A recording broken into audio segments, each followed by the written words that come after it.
Everyone, today's mini lesson is going to start our new unit on the Progressive Era. This mini lesson is going to be broken down into several different videos because it is a much longer lesson.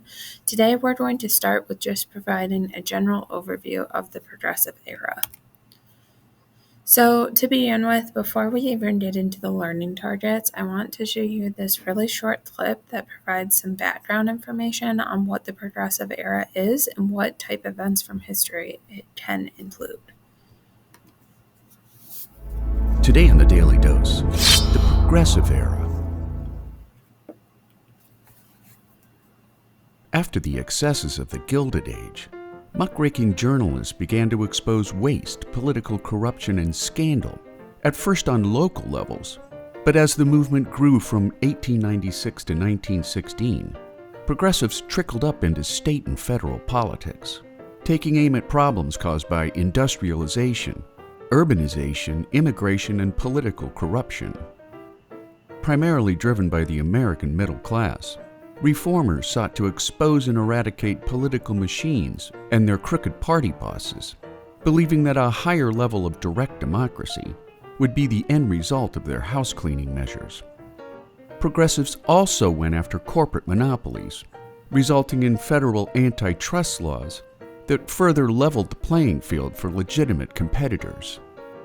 They also pushed for higher regulations over unscrupulous manufacturers, leading to the formation of governmental oversight agencies such as the Food and Drug Administration, or FDA. But at their core, progressives were visionaries for a more modern American society, believing that scientific management practices known as Taylorisms could be applied to the most glaring inefficiencies in American society and industry, which soon made the stopwatch a symbol and watchword for industrial improvement. Many progressives supported the prohibition of alcohol, mainly to strip the power of political bosses who operated out of saloons, while others based their support on purely religious grounds.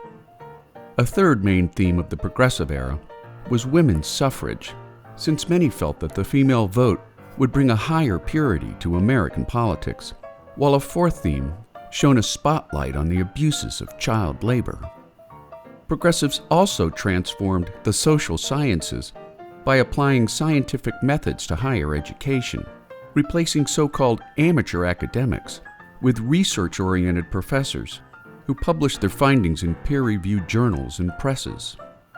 As the Progressive Era trickled up to the national level, Republican politicians like President Teddy Roosevelt introduced his Square Deal policies, which promised fairness to the average American through trust busting, regulating railroads, and insisting on high standards in both the food and drug industries, while establishing national parks and forests for the preservation of American natural resources.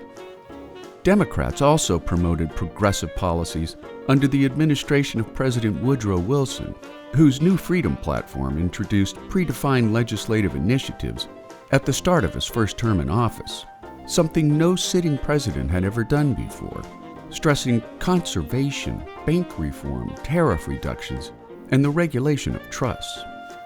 The Progressive Era ended under the weight of the First World War, re-emerging in the new era of the Roaring Twenties, until the stock market crash of 1929 and the start of the Great Depression, making the Progressive Era a major turning point in the modernization of America. And there you have it, the Progressive Era.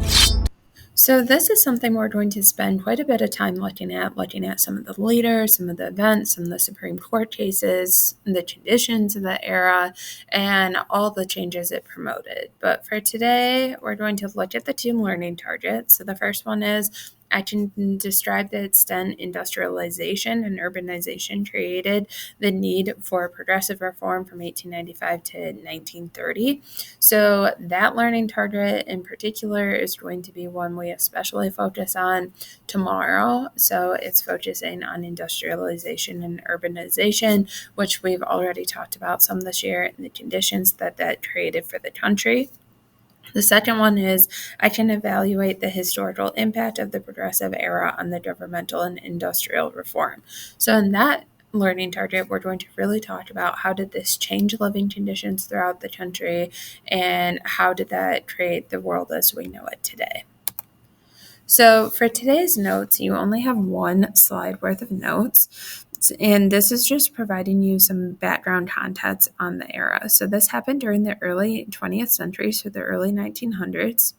The goal of the progressive era was to make America better and safer. So there's a lot of different ways. If this is in public safety, it's talking about the working conditions, which we've already talked a little bit about with labor unions. It's talking about avoiding monopolies. There's all different things that the people during this time period fought to change.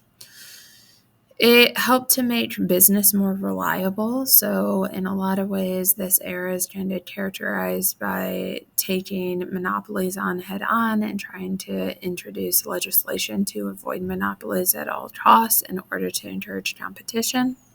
It helped to clean up corrupt city governments. So, this is a time when they're starting to look into the government officials of the time and really break down what they should and should not be doing. It improved work conditions in factories. This included for everyone, but especially for children who, up until this point in time, did not have any regulations, and it created better lives in the slums. So, one of the big concentrations of this lesson is going to be on looking at the conditions of the portions of the city where a majority of the people who were considered low income live and how this impacted their day-to-day life and what kind of reforms were introduced to try and fix the conditions.